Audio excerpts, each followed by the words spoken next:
One of the big conversations that I probably am in every single week with partners and people that I'm working with, people in the space of emotional intelligence and whole child development and social and emotional competence, is the understanding and the way in which we continue to make sure people understand that social and emotional learning is the plate of everything that really makes schooling and a school successful. Academic performance increasing, student discipline decreasing, well-being increasing, mental and physical health increasing, healthy relationships increasing, fostering a sense of belonging increasing, academic achievement, performance, closing achievement gaps increasing. Like, all of these things are byproducts of intentionally bringing SEL to the foundation of everything, making it the plate of school. One of the things we spend a lot of time doing is helping people unlearn the way in which this work actually shows up. A lot of times it is segmented and isolated to a specific day of the week, a specific time of day, with a specific teacher in a specific context, right? So that may look like we only do SEL work on Friday mornings, or we only have SEL conversations during morning meetings, or you only discuss things related to SEL when you are with the guidance counselor or the gym teacher or whoever, right?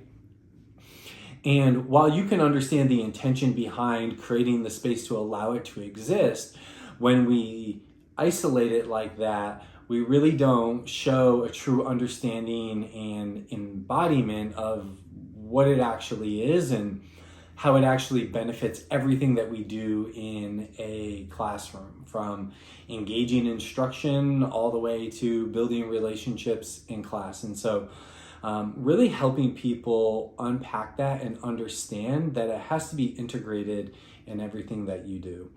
That also shows up in people's systems too. When you're looking at districts, or you're looking at ways in which a school leader kind of segments or distributes things in a district as well, you'll start to notice their understanding around SEL based on the context of where these pieces show up. SEL normally gets siloed. It gets stuck and put kind of in this corner where it lives in isolation from curriculum and academics, from student services, from the MTSS process, from equity work, from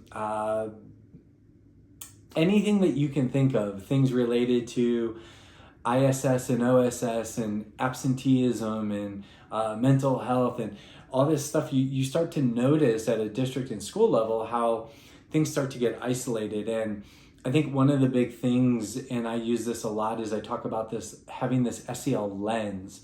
And it's really helping people bring that lens to everything that they do. Because if you're working at a district level and you're talking about curriculum, and you're looking at the demographic of the students that you serve and really making sure a curriculum that you're choosing is really aligned with resonating and best kind of serving the students that you're working with, you're needing to bring a social and emotional lens to that. You need to have this cultural competence in order to understand what the best curriculum is. But those conversations don't happen. They don't actually come together. And so I think it's critically important that we continue to talk about, create shared experiences to understand and learn about what SEL truly is and what it means and how we model it and how do we bring a lens to everything that we do, whether it's family engagement or, communication to staff or creating belonging in a school or a classroom.